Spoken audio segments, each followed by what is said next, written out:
تو پھر کس طرح سے سپریم جوڈیشل کونسل کی دوبارہ سے تشکیل ہو سکتی ہے، اور ایف بی آر جو بھی اس معاملے کی تحقیقات کرے گا لندن کی پراپرٹیز کے حوالے سے، اس کی رپورٹ سپریم جوڈیشل کونسل کے سامنے کیسے پیش کی جا سکتی ہے۔ یہ ایک ٹیکنیکل سا نقطہ اٹھایا گیا ہے کہ سپریم جوڈیشل کونسل کی تشکیل سپریم کورٹ کے فیصلے کے بعد ختم ہو چکی ہے۔ ناظرین، معاملہ یہ ہے کہ سپریم جوڈیشل کونسل کی تشکیل کبھی بھی جو ہے وہ موجود نہیں ہوتی۔ جب بھی کسی جج کے خلاف ریفرنس سپریم جوڈیشل کونسل میں آتا ہے تو اس جج کے ہائی کورٹس کو دیکھتے ہوئے، اس کی سینیٹی کو دیکھتے ہوئے سپریم جوڈیشل کونسل کی تشکیل جو ہے وہ طے پاتی ہے۔ ہوتا یہ ہے کہ اگر کسی ہائی کورٹ کے جج کے خلاف ریفرنس آ جاتا ہے سپریم جوڈیشل کونسل میں، تو سپریم جوڈیشل کونسل میں ایک جو ممبر ہوتے ہیں، جو چیئرمین ہوتے ہیں، وہ چیف جسٹس آف پاکستان ہوتے ہیں، اور سپریم کورٹ کے دو جو سینئر جج ہوتے ہیں وہ سپریم جوڈیشل کونسل کا حصہ ہوتے ہیں۔ اور لاہور ہائی کورٹ کے چیف جسٹس کے علاوہ، کیونکہ ریفرنس جو آیا ہوتا ہے وہ لاہور ہائی کورٹ کے جج سے متعلق ہوتا ہے، تو باقی جو ہائی کورٹس ہیں پاکستان کی، جس میں سندھ ہائی کورٹ ہے، بلوچستان ہائی کورٹ ہے،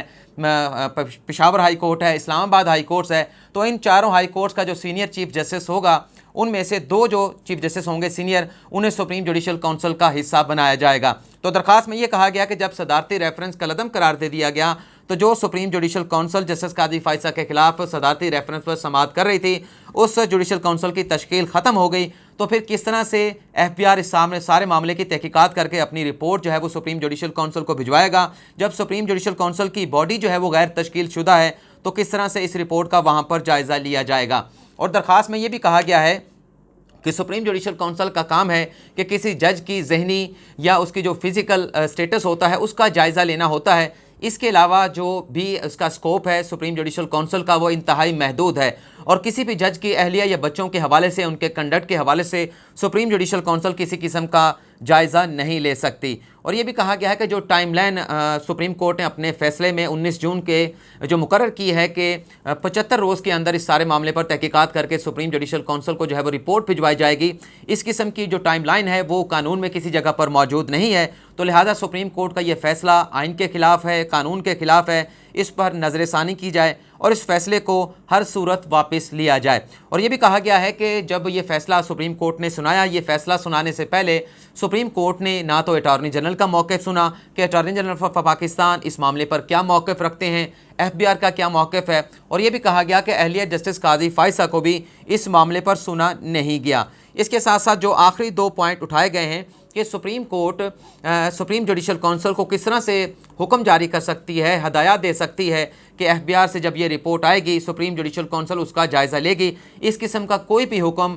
سپریم کورٹ کی جانب سے نہیں دیا جا سکتا، اور سپریم جوڈیشل کونسل کو عدالت عظمیٰ اپنے کسی حکم سے پابند نہیں کر سکتی۔ اور آخری بات، جو پریئر جسے ہم پریئر کلاس کہتے ہیں، اس میں یہ کہا گیا ہے کہ جو سپریم کورٹ کا فیصلہ ہے وہ غیر ضروری ہے، غیر مناسب ہے، غیر قانونی ہے، اسے فوری طور پر واپس لیا جائے اور سپریم کورٹ اپنے فیصلے پر نظر ثانی کرے۔ یہ درخواست ناظرین دائر کی گئی ہے۔ اب ہم بات کر لیتے ہیں اپنی دوسری خبر کے حوالے سے، اور جیسا کہ میں نے آپ کو بتایا کہ مطیع جان نے الیکشن لڑنے کا فیصلہ کیا ہے، اور صحافیوں کے ایک دھڑے کی جانب سے مطیع جان کو نیشنل پریس کلب کے انتخابات میں صدر کا امیدوار نامزد کر دیا گیا ہے۔ اس سے پہلے بھی ناظرین آپ کو یاد ہوگا کہ مطیع جان چند ہفتے پہلے اغوا ہوئے تھے، ان کے خلاف سپریم کورٹ میں توہین عدالت کا مقدمہ بھی زیر التوا ہے۔ اس سے پہلے بھی مطیع جان جو ہے وہ غالباً 2 مرتبہ یا 3 مرتبہ جو ہے وہ نیشنل پریس کے انتخابات میں حصہ لے چکے ہیں۔ 2 مرتبہ شاید وہ صدر کے امیدوار تھے، 1 مرتبہ وہ سیکرٹری جنرل کے امیدوار تھے، لیکن تینوں مرتبہ مطیع جان کو جو ہے وہ انتخابات میں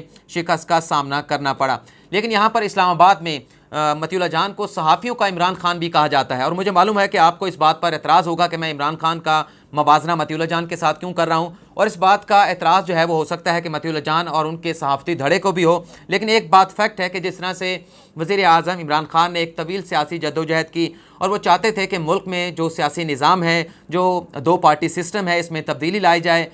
پیپلز پارٹی اور مسلم لیگ نواز کی جو پارٹنرشپ ہے اس کو توڑا جائے اور ایک نئی پارٹی کو جو ہے وہ اقتدار میں مرج کیا جائے، تو اس میں وزیر اعظم عمران خان تو کامیاب ہوئے تھے، لیکن مطیع جان صاحب یہ چاہتے تھے کہ جو نیشنل پریس کلب میں جو ایک پارٹنرشپ ہے برنا گروپ کی، اور اس کے ساتھ ساتھ جو دوسرے گروپ ہیں جس کا نام مجھے بھول گیا، وہ اس گروپ کی جو ہیجمنی ہے، آپس میں جو باریاں لگی ہوئی ہیں، ان کو ختم کیا جائے اور ایک نیا گروپ جو ہے وہ انڈکٹ کیا جائے جو نیشنل پریس کلب کی ذمہ داریاں سنبھالے اور وہ اقتدار میں آئے اور نیشنل پریس کے کلب کے معاملات چلائیں۔ لیکن ماضی میں جتنے بھی انتخابات مطیع اللہ جان نے لڑے ہیں، نیشنل پریس کلب کی صدارت کے حوالے سے ہوں، چاہے سیکرٹری جنرل کے حوالے سے ہوں، مطیع اللہ جان کو بڑے مارجن سے شکست ہوئی، لیکن اس میں کامیابی حاصل ہوئی۔ اس پارٹنرشپ کو جو برنا گروپ کی تھی، دستور گروپ کی تھی، مجھے نام یاد آ گیا، اس کو توڑنے میں کامیاب ہوئے۔ ایک جو آزاد گروپ تھا، اس کے جو امیدوار تھے شکیل قرار، وہ اسے توڑنے میں کامیاب ہوئے، اور 2019 میں جو نیشنل پریس کلب کے جو صدر تھے وہ شکیل قرار صاحب تھے، لیکن 2002 میں دسمبر میں یہ انتخابات ہوتے ہیں، دسمبر جنوری میں، تو یہ انتخابات نہیں ہو سکے کووڈ کی وجہ سے، تو اب یہ انتخابات 17 اگست 2020 کو ہونے کے لیے جا رہے ہیں۔ تو اس میں دوبارہ سے مطیع اللہ جان کو جو ہے وہ نیشنل پریس کلب کے انتخابات میں صدر کا امیدوار جو ہے وہ نامزد کیا گیا ہے، لیکن اس مرتبہ ایکسپیکٹ یہ کیا جا رہا ہے کہ جو جرنلسٹ پینل ہے وہ بھی الیکشن میں حصہ لے گا، اس کا امیدوار بھی سامنے آئے گا، اور جو آزاد گروپ سے جیتے تھے شکیل قرار صاحب، وہ اپنا جو ہے وہ گروپ سامنے لے کر آئیں گے، اپنا پینل سامنے لے کے آئیں گے، اور مطیع اللہ جان کا جو جاگو گروپ ہے، جاگو گروپ کے نام سے مشہور ہے مطیع اللہ جان کا جو دھڑا ہے، وہ بھی انتخابات میں حصہ لیں گے۔ تو اس کا نقصان ہو سکتا ہے کہ شاید شکیل قرار صاحب کو ہو، کیونکہ ووٹ اگر ٹوٹیں گے تو وہ شکیل قرار صاحب کے ٹوٹیں گے۔ اور یہاں پر صورتحال یہ بھی ہے، آپ کو یہ بھی بتا دیتے ہیں کہ جو برنا یا دستور گروپ ہے، اس کے ساتھ جتنے بھی صحافی وہاں پر ٹھہرے ہیں، الزام یہ لگایا جاتا ہے کہ جرنلسٹ پینل جو کافی عرصے سے نیشنل پریس کلب کی ذمہ داریاں سر انجام دے رہا ہے، انتخاب جیتتا چلا آ رہا ہے، تو اس پر اس کے کنڈکٹ پر، اس کے مالی معاملات کے حوالے سے کافی زیادہ اعتراضات اٹھائے جاتے ہیں۔ اسی طرح سے اس سے پہلے دستور گروپ جو تھا،